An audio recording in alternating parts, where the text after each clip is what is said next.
All right, everybody. Thanks for joining us today.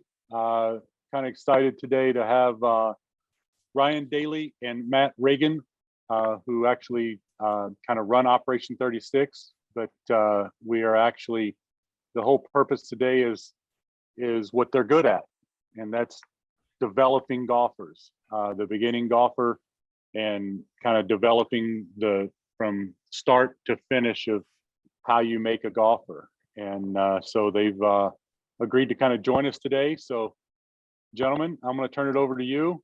Thank you for coming today and welcome. Okay, awesome. Thanks, Sean, for having us. Thank you, Greg, for organizing this. I'm Ryan, and Matt, if you want to give a wave, the two of us will kind of go back and forth on this. We have until probably 1:50. Just want to make sure our timing is, we don't, ish. Okay. If anybody has any questions throughout, please put them in the chat. Sean has agreed to, at no charge, to run the chat for us. So we appreciate Sean doing that. And we'll get started. So our title of this is How to Create a Golfer and Accelerate Your Career. We'll just ask from a mindset perspective, if you're already the highest level coach at your facility, maybe when it says accelerate your career, maybe it's for your assistant, maybe it's for your second coach. This might be an opportunity for them too, but just to be aware of. So we will get right into it and get started. So it was the winter of 2014, 2015. Matt and I had just finished coaching our about fourth or fifth year of coaching at Keith Hills, a very small rural golf course down here in Harnett County, North Carolina. And we were pumped. We were super excited. We had 80 students in our academy. They had been coming at least once a week for 8 months out of the year. We were starting to make a little bit of money. We were having a good time. And we started with no students in 2011. So we were excited. The challenge for us was the next 3 months, December, January, and February, when we typically take those off. We had 40 of our golfers leave. We had 80 at one point. Half of them ended up leaving. Their parents called us, grandparents called us and said that they aren't going to do golf anymore. And Matt and I were heartbroken. We couldn't figure out why we had so much fun with them over the last 3-4 years, why they would leave. And that's a turning point for us kind of in our careers, in our company. We could have given up at that point. And I remember the two of us going, should we just mail it in? Because we obviously don't know what we're doing. And we kind of agreed that we weren't going to mail it in. We were going to figure out what was the reason why we lost so many of these golfers. We called the parents, called the grandparents, and what it came down to is we didn't actually create a golfer. We had fun at the golf course. We could have done that in an open field, throw a football, kick a soccer ball, play Kenny Chesney music on the speakers. But we didn't do a great job ourselves at getting them over that bridge to actually love the game of golf, to play the game of golf, but also more importantly, to have the confidence to play the game of golf. And that was a little bit challenging for us to take and digest, but for the last 6-7 years, that has been our charge, is how do you actually create a golfer? How do you take somebody in the red who's never played golf before and give them the skills or put them in the environment where they can play golf, pay for a greens fee, and feel confident? So that's kind of the space that we're in for Op 36. If there was a way to shape your mindset for this talk today, we are the welcome mat. Op 36 is the welcome mat. So think about somebody walking in your facility. They've never been there before. What are they going to see? How are they going to feel? And that's what Matt and I spend all of our time doing, is how can we make this welcome mat just amazing for these people that have never played the game before and have confidence to continue. So that's kind of the opening, and I'll hand it over to Matt for to kind of introduce a little bit more.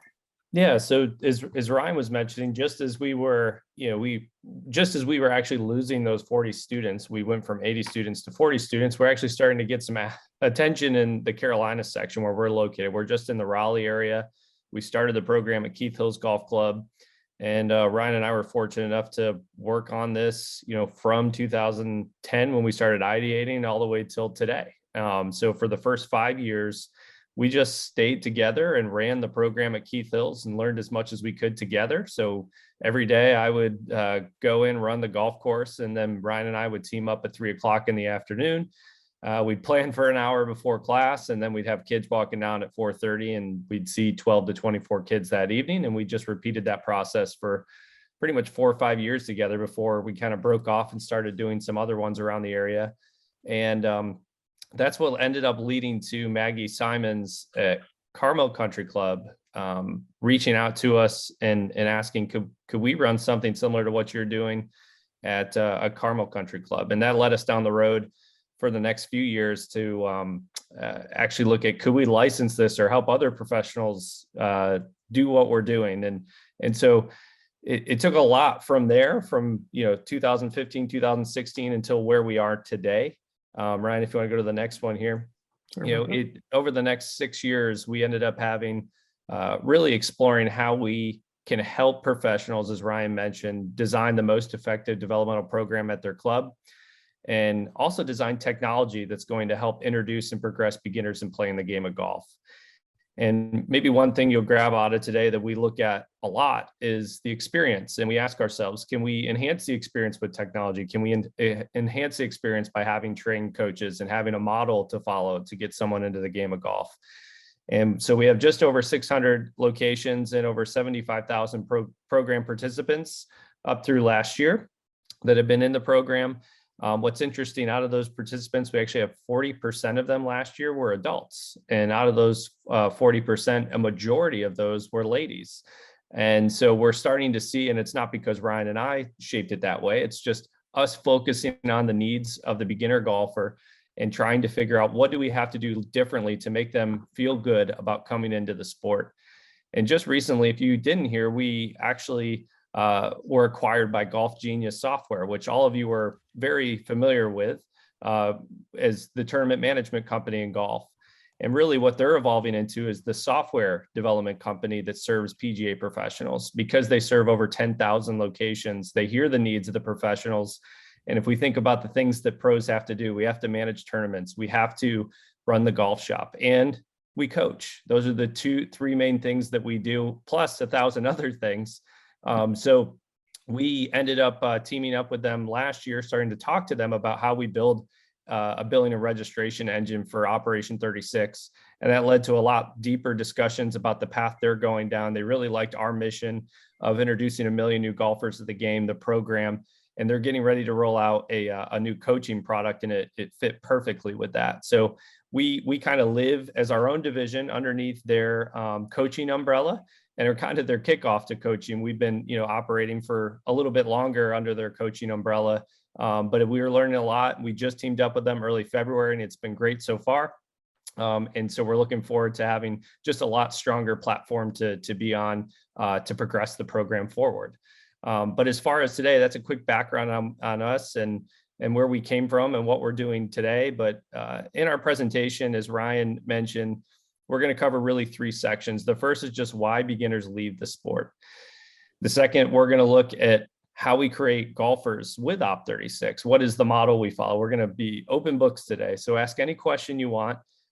We will tell you exactly how we do it and what we have found to be successful. And there's usually a why or a good story or a little bit of research as to why we structure it that way. It's pretty proven. And we've noticed if you go off the path, we could give you 10 reasons maybe not to go off that path and why it doesn't serve that niche market of getting a beginner into golf.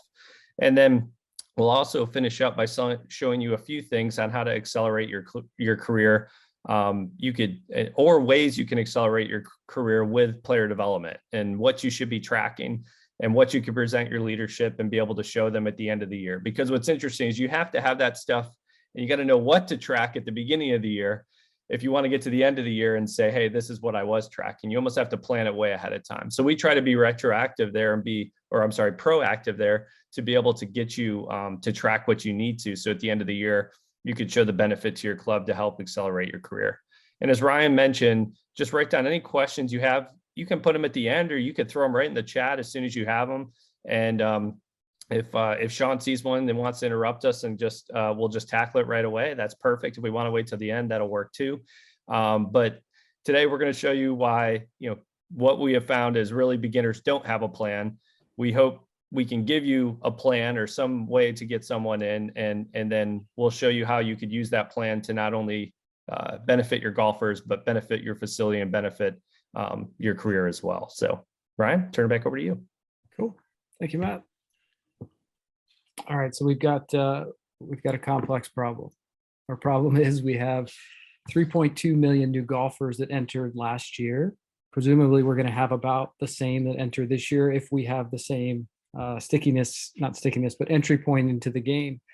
As some of you that study these numbers probably better than Matt and I do, you know that that number is significantly higher than it's been in the past. So a lot of us have been very lucky in the industry to have so many new golfers that come in. The challenge we have from the NGF is that we have a leaky bucket. As many as we put in the top, right, Sean? I see Sean smiling. We end up losing the same number out the sides and out the bottom. Are they all beginner golfers? No, they could. Some of them could be, golfers that are already in the game. But what we're going to address today is kind of the beginner golfer and the beginner golfer experience, and offer up a fairly simple solution to the welcome mat. And if you think about the welcome mat as also the entry into that leaky bucket that the NGF talks about, and how can we make that a little bit better for the players to keep them in the sport?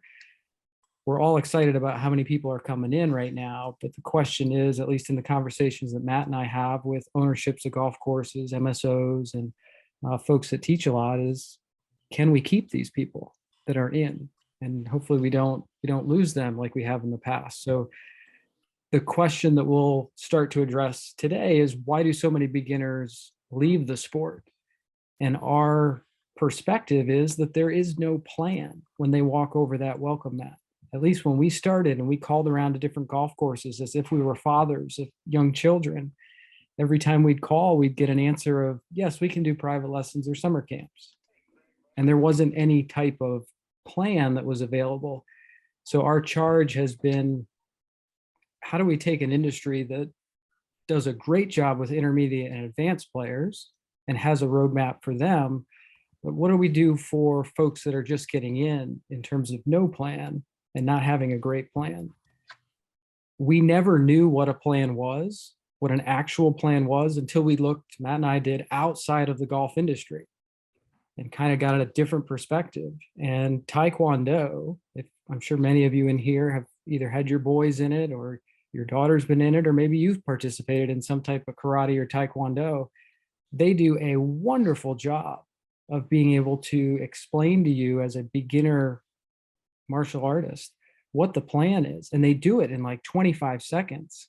And I'll never forget when I brought my boys in this summer, they were terrified. My youngest didn't want to do it because he didn't want to get hit by older kids. My oldest didn't want to do it because he didn't want to wear the uniform. He didn't want to wear that uniform. We walked in the door and we said to the gentleman on the left, Master So, hey, I'd like to get my boys into Taekwondo. And he said, all right, come over here. He took out one piece of paper and he put it on the table and he said, well, here's what you're going to do. You're going to pay $49 for the first month and the classes are included and you get the uniform. You're going to start in white belt. You're going to progress to black belt. I'm going to guide you. You're going to come to class twice a week. You pick these classes to come to. You're going to test every 60 days. Would you like to join? And in those 25 seconds, as a father, I was like, oh my goodness, you've got a plan for them. They're not going to be embarrassed. They're not going to be in the wrong class because they're going to be with folks of similar skill level. They understand that they work their way through the belts with the assistance of the coach. And it was very eye-opening for me to go through, for Matt and I to talk through, and they do a great job. And if we could ever get to that point in the golf industry, I think it would be fantastic. And that's kind of our charge, is how can we get on their level? How can we offer programming that is at the level of Taekwondo, at the level of karate, dance, gymnastics, at the golf course? So I'm gonna hand it over to Matt to give a little perspective on beginners and the different plans that they might need.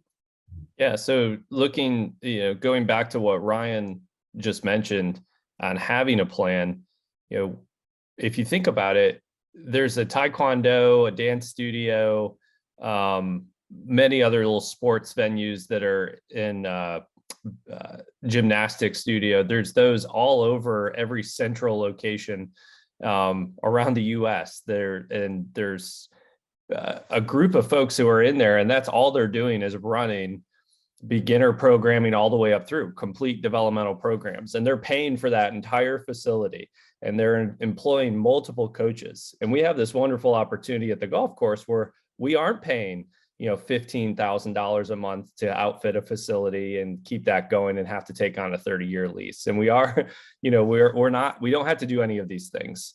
So when we look at the golf course, we already have that stuff there at our, because of our career and typically where we're at, where we either have a rental deal or we have, our lesson structure with the club. They're all going to be a little bit different, but we're already a step ahead where we don't have to put that infrastructure in place. We just have to set up the program to be able to do it at the club. So just keep that in mind as you're going through this. If we took a look at this programming here, we know in traditional programs, you have private lessons, clinics, and camps. We've all been very familiar with those. And when we first started, we try to do a little bit of all of those, right? We try to blend in private lessons, a weekly clinic that we never really said you had to commit to coming, or a consecutive day of camps that we would do in the summer. And we thought it was pretty, we through TPI, the Titleist Performance Institute, when Ryan and I flew out there and did their junior development track in 2010, we thought the most eye-opening takeaway was this idea of getting the kids to commit to come every single week. And so that was one of the first things. And we're like, wow, why would that be important? And so, we really didn't understand the importance of that or why we had to set it up that way. But we just thought, hey, from a business perspective, it works. And every other sports program is doing that. So maybe people will buy in. Well, they will if you have a plan, right? And that's where it all starts. And so private lessons, clinics, camps are awesome for intermediate and advanced golfers. But if you're going to take someone and tell them, hey, in 5 lessons, Mr. Beginner, you're going to take 5 private lessons with me and you're going to be set and ready to play golf. And I guarantee you're going to start paying for a greens fee and you'll be out there tomorrow. That's not really true. We all know that. And we've all seen that beginner who has come into the game and has taken those 5 lessons with us. And we try to resell them into another 5 lesson pack. And they still seem a little frustrated. They don't understand how long it takes to get good at golf. So there's a lot of other things we can build around them in that beginner program that we call developmental programming. So when we start a beginner into the game of golf and we're going to progress them to intermediate and advanced golfers, they are going to kind of graduate out of that program where they feel comfortable going to the golf course. They feel comfortable going to the driving range. They feel comfortable playing golf. And then what you'll notice is they'll want to take private lessons. They'll want to jump into drop-in clinics and they'll want to come to camps. So just as we're talking about the OP36 model that we're going to look at here in a second, it's important to note that we have the beginner golfer needs a little bit more. So we're going to show you what that is. If you want to go to the next slide. So when we broke it down, and we honestly did not know any of this before, and most of this may seem really rudimentary. You might go, well, this makes a ton of sense, but no one's really just put it in front of us because no one put it in front of us either. But what we found are those 40 golfers who ended up leaving, guess was the number one thing that they never did outside of our program. They never played golf. I saw Sean mouth it there. I could hear you over there, Sean. All 40 that left never actually played golf outside of our program. The 40 that were still in the program, enjoyed coming, enjoyed being with friends, and were progressing, all had someone outside of the program, mother, father, grandfather, that were taking them out to play and got them comfortable playing the game of golf. So the 3 fundamentals that we found that we build Operation 36 off from is 1, they have to play the game of golf. 2, we have to learn and train skills. And 3, they have to feel motivated. And so what we're going to cover today in this plan as we break these down on how we do it is we're going to show you a little plan for each one of those 3. And the first one, the way we pull a program together is when it comes to playing golf, we're going to show you what the OP36 model here is in just a second. And then Ryan's going to cover how we do learn and train in group classes and why we get them to come at the same time. And then finally, we're going to finish up. We're going to show you why we build with technology and how we put a curriculum and materials together to make someone feel motivated every step of the way. So those are the 3. And Ryan, if we want to go on to the next one, I'll cover the fundamental one, playing the game of golf. This is the one you're probably the most familiar with. If you've heard of Operation 36, it's a fun and timely way to get folks on the golf course. So when we started learning that those 40 golfers didn't play golf, we spent a year and a half trying to come up with, well, what is the best way to get a beginner on the golf course? And so we already have been doing group classes, and Ryan will show you the curriculum and the little badges they earn over time in just a second, but we are missing this core component. Why were we not getting them on the course? And so the way it works is we're going to play 9 holes starting 25 yards away from the hole. So if you took 25 yards and you times that by 9 holes, you get 225-yard course. So a very small course. And what we're after here is we want to give them a course that's long at the right length where they have the experience to shoot par that day. And we say par for the course is 36. Typically it's 36 at most golf facilities. So to keep it simple for a beginner, which is really important, we don't want to overwhelm them. Every hole is a par 4, and it stays consistently 36 throughout the entire program. So once they shoot 36 from 25 yards away or better, they back up to 50 yards from the hole, and they back up to 100 yards from the hole. And this just continues until they make their way all the way back through every division. And it's a model that is kind of a systematic process that doesn't stop. So what this does is this automates goals for everybody by putting in a model like this.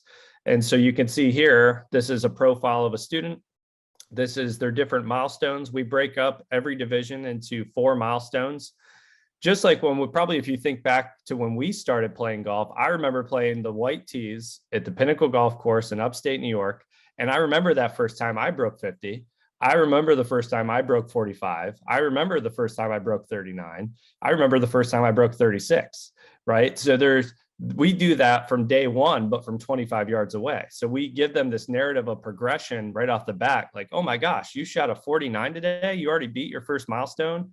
Or the narrative is, I shot a 55 today. Oh man, 50's right there. You're so close to getting your first milestone. It's not 36, right?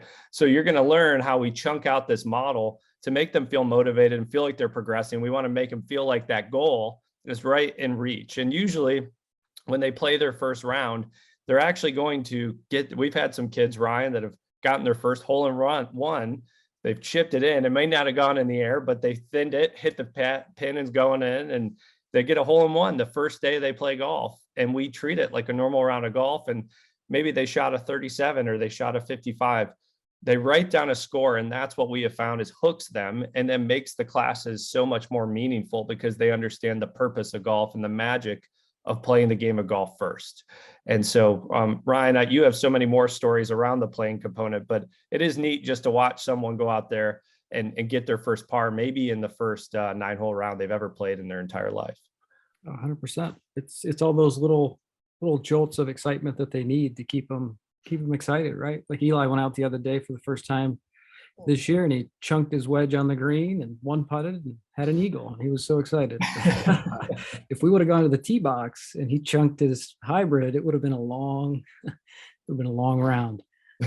He was certainly excited. So Matt did a great job of talking about the playing component. I'm just going to spend a few minutes going through, I think, one of the components that we first started out with, which was the curriculum, but we didn't understand how to use it.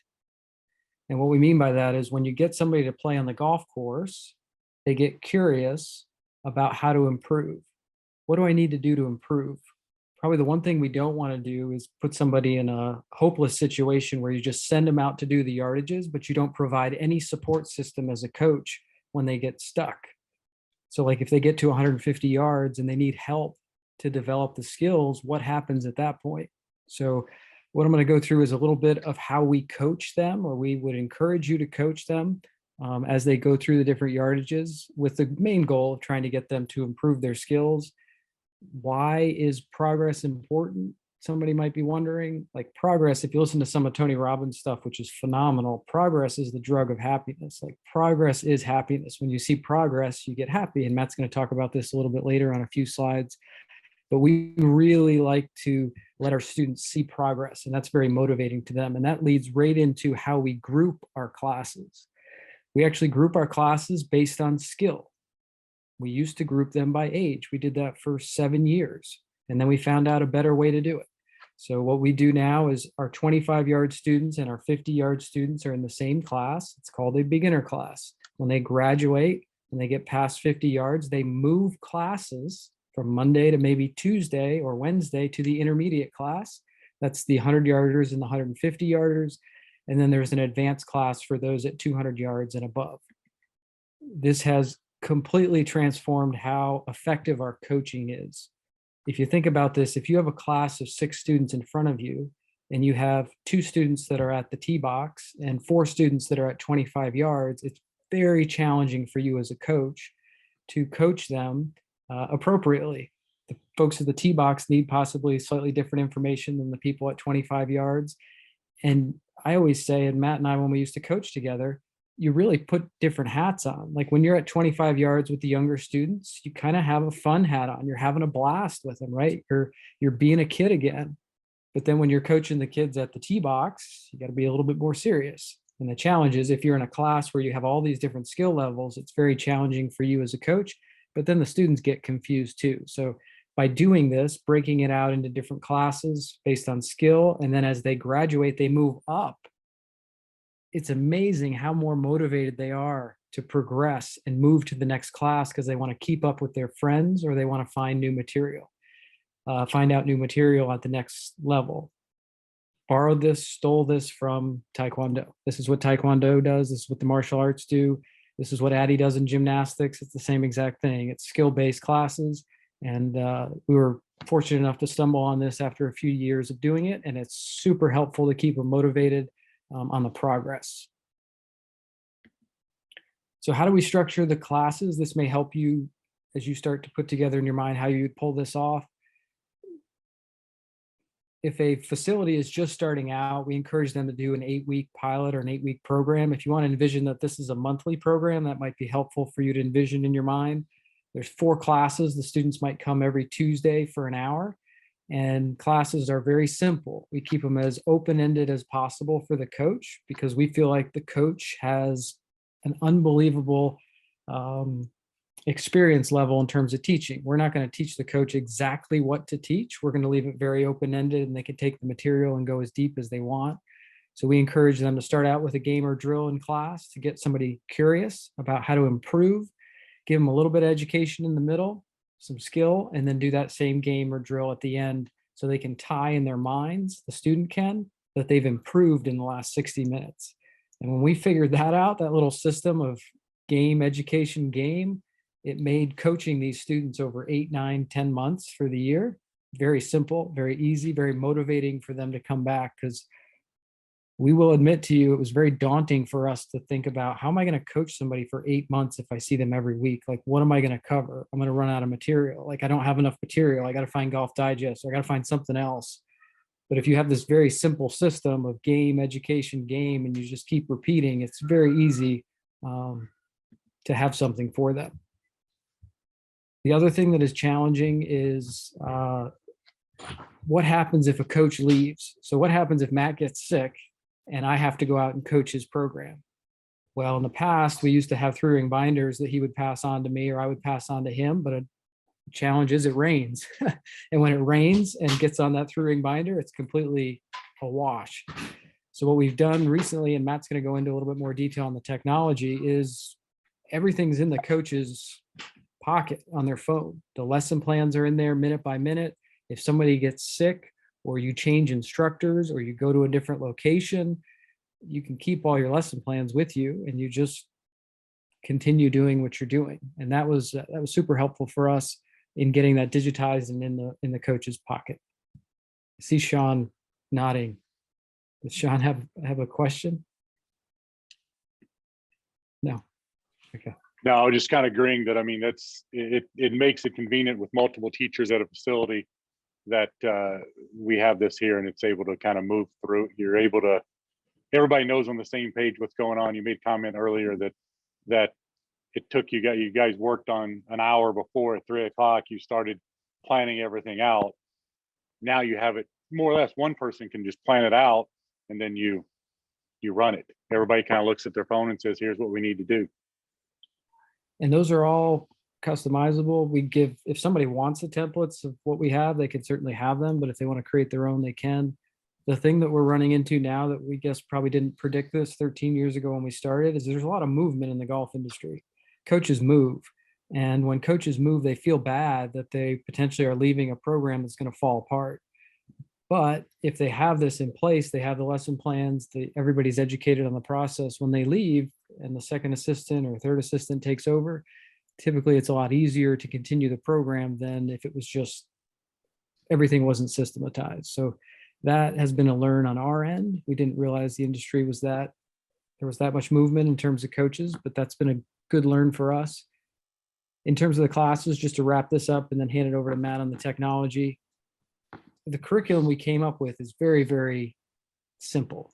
It doesn't go into a ton of detail. So for example, on the left side, the skills that we have are similar to subjects in school. So I'm sure a lot of us here are history, science, literature. We all love those subjects in school. Well, our subjects are posture, power, grip, ball flight. And the reason we put the curriculum in place is so the parent and the student could see that there is a way to help them when they get stuck on the yardages and they have a curriculum to go through.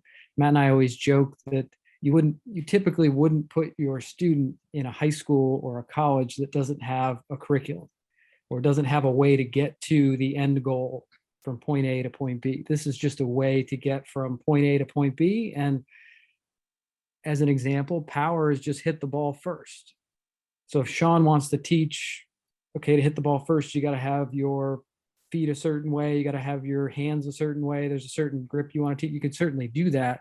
We just give a very broad topic of hit the ball first in power. And once they can demonstrate that skill to you, you would mark it complete in their app. And the parent would get a nice little notification when they're sitting in the office that says that their son has earned that skill. So then when they go home and have dinner, they can say, hey, John, saw that you got your skill today in class. Coach Sean marked that off for you. That's so awesome. I'm so proud of you. So we've kind of tried as best as we can to wrap that whole loop together. There's also a physical skills kit that some students like and some coaches like to use. That's a bag tag that sits on the bag, and the coaches can put the badges on there as they earn those different badges. And it's another way for them to feel the progress and feel like they're moving forward. And then the final one, just to wrap up, is just in our minds, when we put together a schedule to us has two components. On the left side, it has the classes in blue, where they meet every week, and then the 9-hole events in orange. Now, depending on how available a facility is, they might be able to run 1 9-hole event a month, 2 9-hole events. There's some that run 4 9-hole events, and that's just their opportunity to go on the course and try to beat 36.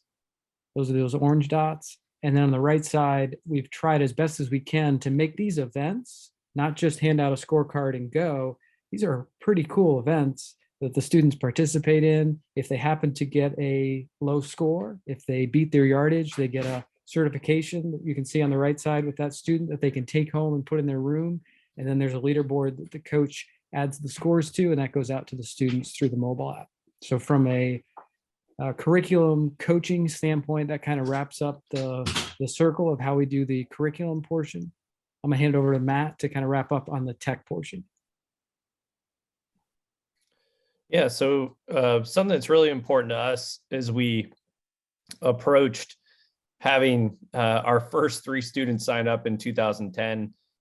We did all this prep on how we're going to do it and how we're going to pitch it. It took us 2.5 hours, I think 3 hours total we had 10 people in a room and we were telling them, here's what we're going to do that's different, that's out there. We were so scared, and we got 3 kids to actually sign up. And then you go, okay, what do you do with these 3 kids now for 8 months out of the year? We had no clue. When we started doing some research, it led us down a lot of paths. And the paths were essentially like, how do we make things fun? How do we make sure the kids are happy? How do we make sure they're progressing? How do we make sure we see they're developing? How much do we test them versus like in the class? Do I sit there and just teach stuff to them, or do I just let them go do stuff? Like all these questions bubbled up to the surface that we had to kind of navigate. So when we look at fundamental 3, really it all comes back to, we want someone to feel motivated. So when you search motivation and what drives any human being to do any activity in life and what makes you feel happy, we all go through these highs and lows all day long, actually, based on chemicals that are in your brain. So when you're ever feeling like, man, I'm not feeling great right now, just remember you're in the basement. At some point, the other chemicals are going to kick in. You're going to come back to the penthouse and feel better, So these cycles happen all day long. So we actually applied that to golf development. We've been studying this. So when you go and you study all these different things, it really comes back to a few different items. But one of like the core foundation that we thought we'd share today is this theory of self-determination theory, right?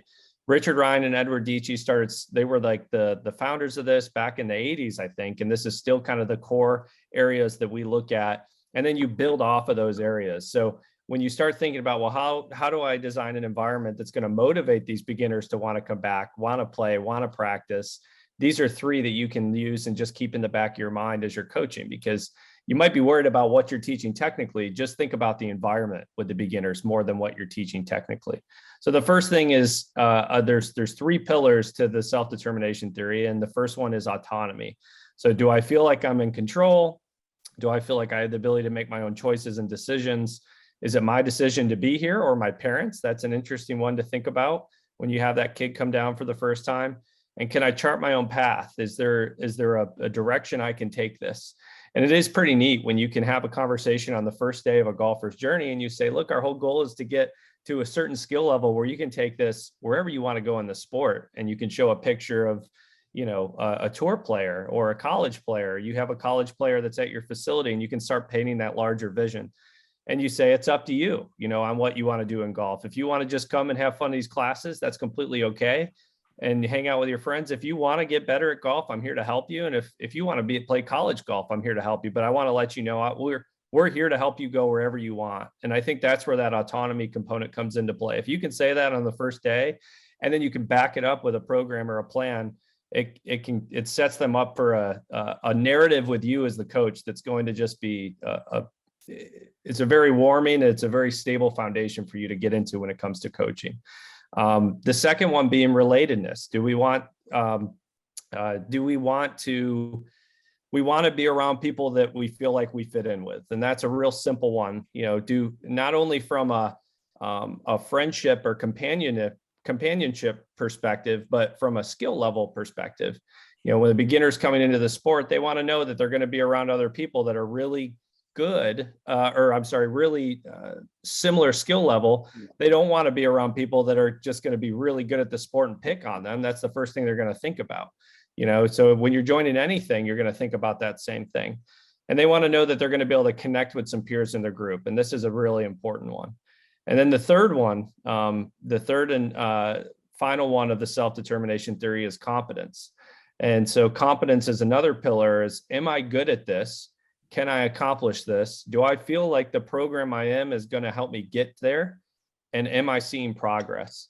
So when you have those three built into your program, and you'll notice we focus, if we said what we thought was important in order, Ryan, if you go to the next one, for a beginner, the number one thing is that they're going to feel competent right away. That's what we found.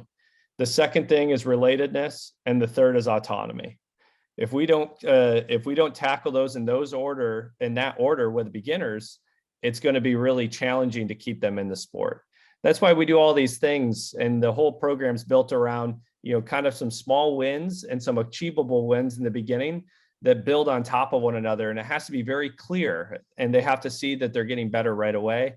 We want to get them connected to a group, which first, if they don't know anyone and they're a kid coming into the sport, that first person that they're going to connect with is you as a coach. So guess what? You have to know they don't have anyone there. And it wasn't probably their choice to come, which takes away their autonomy one. So they're on the worst foundation they could be on. So it's up to you to get them connected in the class. That's why we'll do some icebreaker activities, get them to know the students, get them to like you. And if they like you, then they like the other students in the class, and you get them competent. You get them, hey, you're going to go play your 9-hole event, and they get their first par, or they earn their first badge in class, or they beat someone in their first game. I got to make 10 3-footers in a row, and they get 10 3-footers. I mean, those little things build on top of one another to make someone feel very, very competent. So I'll stop there for a second. Ryan, do you have anything to add to those three? I mean, we're still good on time. No. I just think it's Matt, very- actually, Yep. I'm going to ask we got a question that did come in, and it's kind of, I'm going to ask it like this, is that at what point do you determine where somebody's at? And obviously on the first session, how are you categorizing the player? I'll let Ryan go ahead with that one. Sure. I would assume like skill level. Is that what the question? Yes. So the angle that we take at this is similar to Taekwondo. Everybody starts in white belt. You don't want to ever put somebody in black belt and they just get hammered and they never want to come back. So we take a similar approach to that, and everybody starts from 25 yards away. Now, are you going to have the outliers? Absolutely. Everybody does. So 95% of the people will go to the 25, 50-yard beginner class. You have 5% outliers. That means somebody who's already played the game, they may be halfway decent. We train the coaches up to figure out, well, what test are they going to give to see where that person is? And most of the time it's go out in the next 9-hole event, play from 100 yards, let's see what you score. And if they beat 36, then they'll go to the intermediate class. But for the 95%, the majority that walk in the door on the welcome mat are complete beginners, don't know which side of the club to hold. We'll start them 25 yards away. If you have an established academy already, where you already have 80 to 100 students or 50 students, we would just encourage you to conduct some sort of on-course testing. The easiest one to do is 100 yards with most of the students, see who beats 36 and see who doesn't. And then you can filter them into the different classes. Mistakes can be made on both sides of that, right? Like you can take somebody they don't have a high skill level and put them into a class where the other students have a pretty high skill level and they'll get overwhelmed. The other one that Matt and I struck out on multiple times when we started is we would take somebody that was an intermediate player and we would force them to be in the class with the beginners. And that didn't go over well either, because they went into the minivan afterwards and told mom and dad exactly what you're probably thinking as we tell the story is, this isn't for me. This program's too basic. I need to do private lessons. So the thing that Matt and I are always trying to figure out is how do we have a nice entry point for everybody? For 95% of them that don't know which side of the club to hold, starting at 25 is a good way to do it. And there's been academies that force everybody to start at 25 just to see what they shoot. And there's some students that can go out from 25 yards and shoot 24, 25, 26. And that's pretty impressive that they can be that good with their wedges, that they can shoot that low of a score. So hopefully, Sean, that somewhat answers it. Well, we have a Hall of Famer on the call today, and Mr. Larry Ringer. So that kind of came from Mr. Ringer. So Ringer, really? hopefully that answered your question there for you. Let me know if it didn't, if you have any more questions there. But so that talks about when you're starting some of these golfers out and they are, going lower. They feel like they shouldn't be at the beginner level. Are you just simply, so do you allow them to determine where they're going to go and maybe try to start at 100? And what if they are, you got the kid that shoots the 21, are you moving them back, shooting 24, I should say, should you move them back to the advanced? What we have done now, every coach we're a license, we're not a franchise, we're not Chick-fil-A, we don't tell you exactly how to make the chicken sandwich, but like if we were making the chicken sandwich, we would have everybody play every yardage just to prove to us that they could beat 36. We are surprised almost every day when somebody comes in that hits a decent driver on the range, they beat 25, but then they get a wedge in their hand from 50 yard, and every single time it's laying the sod over it or blading it, and they can't beat 36 from 50 yards because they don't have that intermediate wedge shot.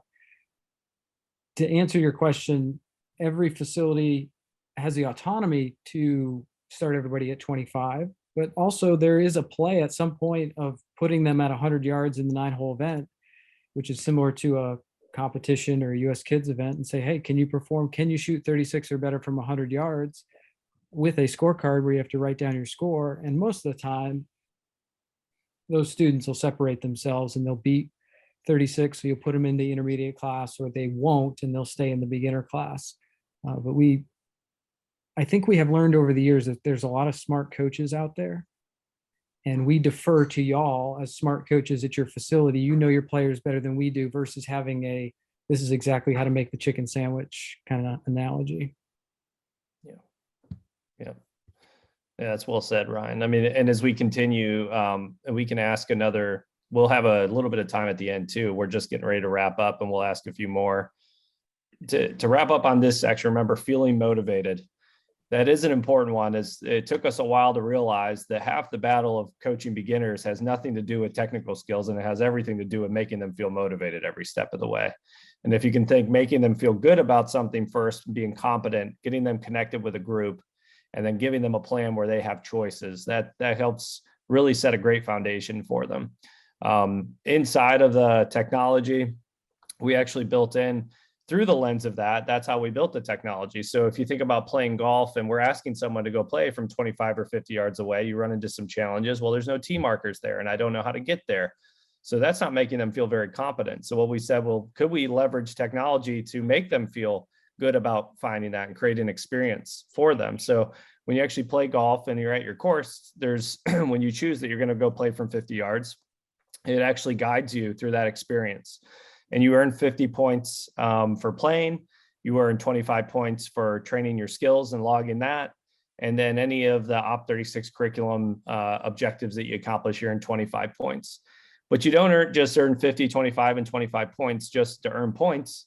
You earn them for your community, for your program. And the reason we do that is we're trying to create relatedness and show that there's people around the country learning the game of golf like this. So the global challenge, every time that a golfer plays or practices in your program, not only do they have the tools to do that and the scores come through to you as a coach and the training sessions come through, they earn points for your community. And so this is the global leaderboard that we have. It resets every month. So that way it just is a fun conversation piece for you as a coach to have, say, hey, we want to see who's out there playing and training this week, because we know that's the actions we want them to repeat over and over. And you can recognize your golfers within your classes that are contributing the most to your community. From when they're out there, it's more of a work ethic award than anything, folks that are coming out to the course and engaging at the club. And then the nice thing is, if we keep going, Ryan, that all of the actions or stats in the background are really coming back to you to help guide them as a coach. So when they play from 25 yards away, you can see all their scores. You can see all their 50-yard scores, all their 100-yard scores, 150, 200, and then we break those divisions down as well. And you can see the last time they played and the last time they trained. And we have some neat features coming out on the training side next, because we send surveys to every beginner and we say, what don't you know how to do when you're not in your program? What don't you feel comfortable doing? And a lot of them came back, I don't know how to practice. I don't know what to practice when I get there. And as of right now, all we do is say, hey, go chip for 20 minutes and log that you chip for 20 minutes. So what we're going to be working on is working with our network. We have a new training activity feature coming out for them, so they can log actual games that they're playing when they're out training, and they can almost kind of like an exercise app for golf. So that, again, what's important to note here is the entire Op36 program experience is built on this idea of motivation and research here, and we're going to continue to do that. We want people to feel competent. We want them to feel related, that there's a group of others around them that are participating in a similar program with a common goal of shooting par and beating the course, and that they're going to continue their progression and know there's others around the world learning that way. And then we're going to use that data in the technology to help you guide a player and progress them on their journey and track their development over time. So you could print a nice report 5 years after the fact to say, hey, here's what you did in our program in our academy. And so that wraps up that section, Ryan. I'll let you finish it up. Okay, no, perfect. Just a quick recap. The welcome mat, kind of the concept from the beginning. The leaky bucket we talked about a little bit, folks coming in and leaving. Do you have a plan? If you don't have a plan, we wanted to share our plan with you today. I think Sean wanted us to share the plan, so we just shared the plan with you. Number one, you need to get them to play golf. We were PGA professionals and didn't realize that when we started, that we needed to actually get them to play and guide them on playing, because there's some families that don't have the ability of the dad to come out to the course or the grandfather to come out to the course to help them. How can you get them on the course enough that they fall in love with the game? The second one is when they have a challenging yardage or they need some help, what can you provide? So we came up with a curriculum and classes. You can come up with some way that you're going to support your players as well. And then how do you make this whole process feel good? And progress, as we have found over the years, is very good at helping somebody feel good, be happy about moving through.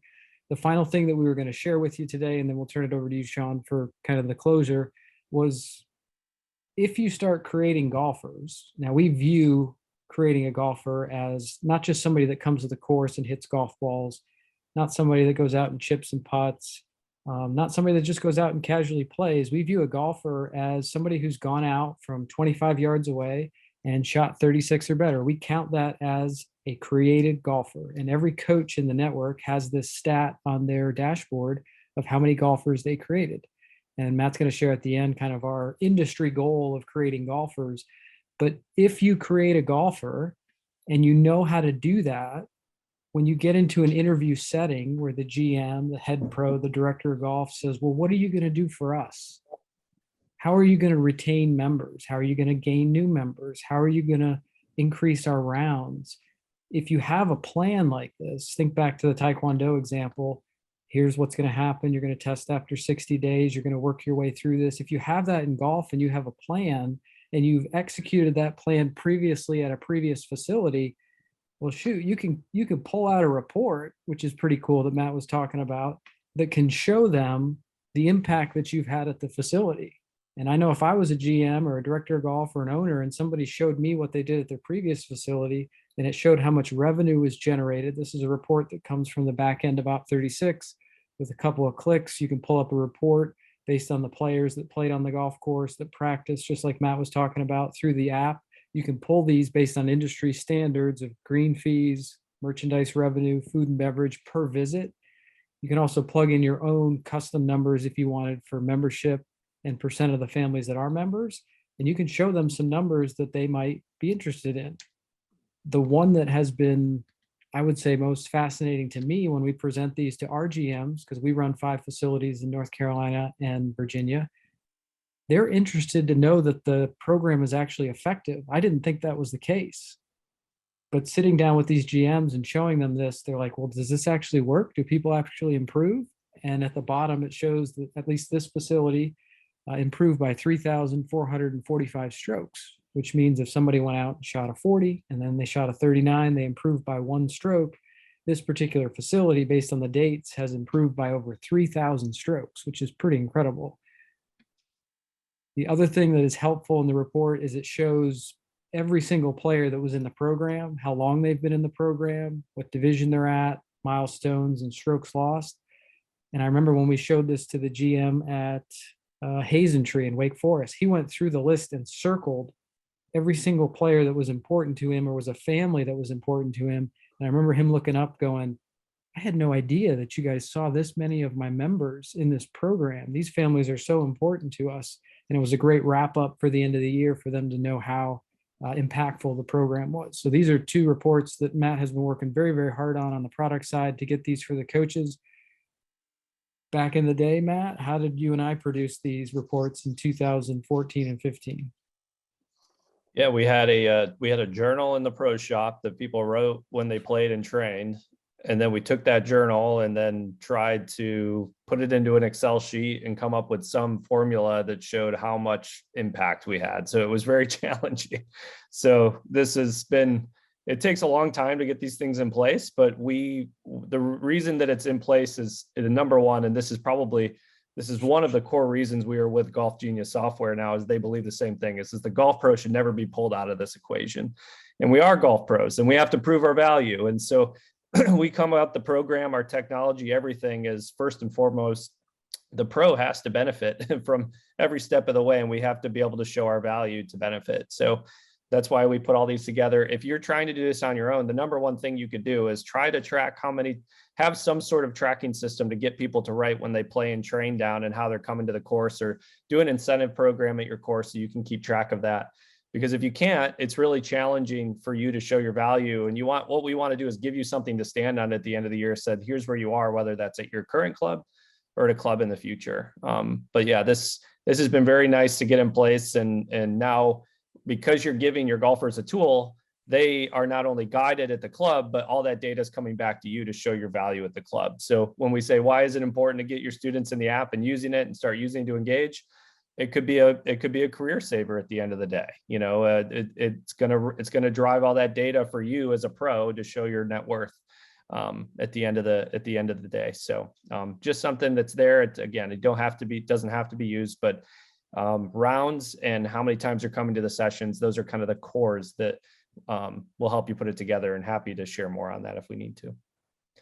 Matt and Ryan, we got some questions that have come in here. So since we're kind of, I think, getting wrapped up there, one of the questions comes out is, so what do you do with the ladies program, the ladies clinic that you've got? They're all friends and they want to get together and be together through the program. And then you have that player that's accelerating, going faster and kind of leaving her friends behind. how do you help that? I mean, how do we work with that and keep that the slower group of them moving forward, and as well as the player that's starting to advance? Do you keep them together? How do you do that? That's certainly not easy. We'll start with that to open it. The skill-based classes that we talked about a few slides ago was strictly for juniors. In terms of ladies, we have not rolled that out yet in terms of skill-based classes. I would say that probably Q3, Q4 this year, we're going to find a couple academies that have 30, 40, 50 ladies and roll out skill-based classes and see how it goes. Currently, it's very challenging for a coach, even here at Keith Hill. Sam has 22 ladies in the program. I think he divides it into 4 classes. There are varying skill levels. There's 25 yarders with those that have been in the program a while and are at 150 and 200 yards. He has shared with us, though, that the dynamic with the ladies is very different than the juniors. The ladies are very encouraging, especially the ones that are very good. They're very encouraging to the ones that are just starting out. Whereas in juniors, they don't have that maturity level to bring somebody up that's not where they're at. I guess that's the best way to say it. So right now with the ladies programs, they're varying skill level and the coach does the best they can to keep them motivated. And like Matt said early on, the program creates the goals for the players. Like the coach doesn't have to just come up with goals. 36 is the goal. And if somebody's trying to beat 36 from 200 yards, very different than 36 from 25 yards. And that goal is already set in place for them. And you don't have to come up with, well, I just gave a bunker clinic last week, I'm going to give a short putt clinic this week. No, it's all based on the golf course. And then the coach can kind of create based on that. Matt, anything to add on that? No, I think it was well said. It's a different dynamic with adults versus kids, and it's and especially ladies versus men. It's just completely different. The main thing is coming back to comfortability. Where do people feel like, and if you ask them, they'll guide you. Would probably be, if you say, hey, you don't have to go up in this class, just know that you're going to be in this class. Like, I'd rather be with my friends. If that's important to them, then it doesn't matter. You still are getting them together. So allowing them to make their own choice, but give them 2 choices, right? And that comes back to that autonomy component. Yeah. Can you guys talk about, so a lot of us obviously teach juniors, and juniors, the number one goal is that they want to play golf in college. They want to kind of get better. And then you have, like similar situation. I have one kid that's kind of the unicorn. He's going to probably play Division I golf. He's top 50 in the country. Versus a kid who comes in here that's your normal kid and he's preparing himself to play golf, but he's on that correct road. Talk about what you guys, I know you have a feature on there that kind of helps show where they should be, where a golfer that wants to get to this level, wants to play high school golf, wants to play college golf, kind of showing them where they should be at certain ages, I guess you could say. Matt, you want to take a swing, or I'm going to take a swing at that? Yeah. So there's, and let me repeat your question, make sure I have it. So you're asking, what is the best way to, are you asking specifically on a brand new golfer and where they're at and trying to go, or you feel like the player that's a little bit accelerated, you can tell they're ahead of the curve and you want to progress them the best way? But just that it's, I guess, that golfer, that junior golfer, not really the beginning junior golfer, but he's kind of more intermediate. He's starting to begin to get advanced. Yep. Him kind of seeing, hey, I'm where I need to be, or wait a minute, I need to get 2 shots better. Yep. No, great question. So we actually have we had this concept because we were asking the same question years ago, is like, where is a kid on the curve if they're following this model? And so when you have someone that's a bit accelerated, there's a couple of things that you can do. And Ryan's bringing that up as I talk through it. We have something called the junior development model. We call it still in beta because they're always learning about the different data that's coming in, and we definitely have to go back through this and make some updates to it. It hasn't been touched in a while. But an option that comes in here is allowing to show a student that's been in the program for a while, where are they on a developmental path to accomplish whatever goal they want. And we have different, what we call player tracks. So there's a collegiate path, there's a competitive track, Ryan can go through that here. So here's, there's TR. All right, I'll let you take it over. Here's our different tracks. Ryan, take it over from here since you're leading the charge here. Okay, do I have the right screen up? Can you see Yep. the right? Okay. Yep. So this, to answer your question, Sean, it was, we didn't know how to answer that question from parents that would come up and say, hey, I want to play college golf. Am I on track? Am I behind? Do I need to take more lessons? Am I ahead? Do I need to pump the brakes on it? I would say more importantly, we used to have, at least when Matt and I were coaching, we'd have these overbearing dads that would just be like on the 9-year-olds, like, how could you three putt? How could you three? And like the kid's doing great based on the yardages, but we had no way to prove it. What we've done is we've taken all of the scores from all the facilities over the years and then projected out based on our yardages. Is somebody on pace for a certain goal? Are they behind pace? Are they ahead of pace? So in this case, if we chose, let's say the end goal by the time they graduated high school was they wanted to be a 1 to 10 handicap. So based on our scores on the left and their ages on the bottom, you can see the white line projects that out. And this particular player is 1.5 years ahead of pace if they wanted to continue to put the same level of effort and the same level of playing that they're currently doing. If you change that to, like, let's say somebody wanted to be a 20 handicap, then this person is 1 to 3.5 years ahead of pace. But like the exact one that you were talking about, the college track, this player is right on pace. So every year, as you can see, you're trying to get them to beat a yardage. This particular player by the end of 2022 would need to have beaten 200 yards, Division 5. And then next year they'll pop up here and then they'll have to beat Division 6. And that prepares them by the time they're 14 to be pretty darn close to shooting even par from the back tees, which from what our understanding from the coaches that have helped us, the college coaches project this out, is by that age, 13, 14, 15, they have to have shown some signs of shooting around even par to even be considered. So that's the current model that we use on the projections. This is super helpful to tell the dad to pump the brakes, because if the kid's 9 years old, and let's say he's at 100 yards, man, he's doing awesome. Right. He doesn't need to be at 150, Dad. He doesn't need to be at 200. Let's just enjoy being at 100. Enjoy caddying for him. Enjoy helping him with his short game. And there's no reason to burn him out and to make him feel less than, because he can't two-putt from 40 feet. Two-putt from 40 feet is hard to do for all of us. Yep. So this is kind of just a quick overview of this, the junior development model that we put together, and that's based on how old they are and based on their scores over time. Yep. Great. So is there any more questions? Any more questions out there that people have? I'm going to kind of, I guess, last one question I did have a little bit was, is there any way to, and this might kind of be into Golf Genius a little bit, so Greg's on here, but that handicapping these players,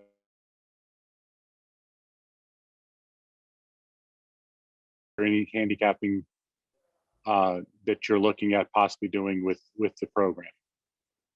Yeah, and when you say handicapping, I'll say something we're looking at or what we're trying to study, and then you tell me if that answered it. So on the product side with Golf Genius, one of the nice things is we're privy to what they're working on, and we're privy to their partnerships now. So we're only a month in.